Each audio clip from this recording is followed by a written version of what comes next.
ស្រទុំភ្នំចោជើងចាំរាស្មីផ្លេចលែងជ្រែករាត្រីរនោច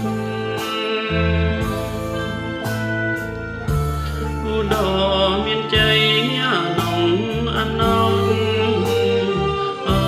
រាបងសាក្លាកណ្ដោយកណ្ដែងអាឡៃដីគេទៅជួញគេទួញអានិនមកខំប្រោជីវិតស្ថិតនៅក្នុងដងព្រៃ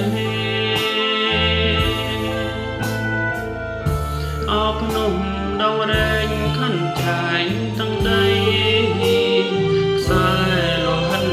និស័យអាឡៃបីដូចអង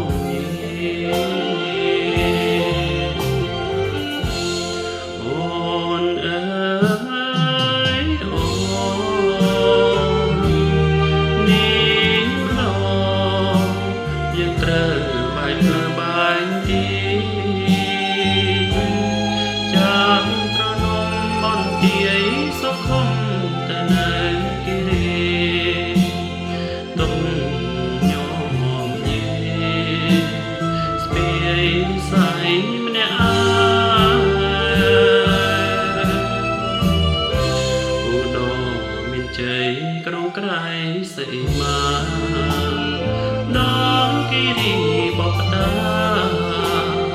នាវាធំបាយផ្សាយសូមគុំយើងឈ្នះក្រុមទីកន្ល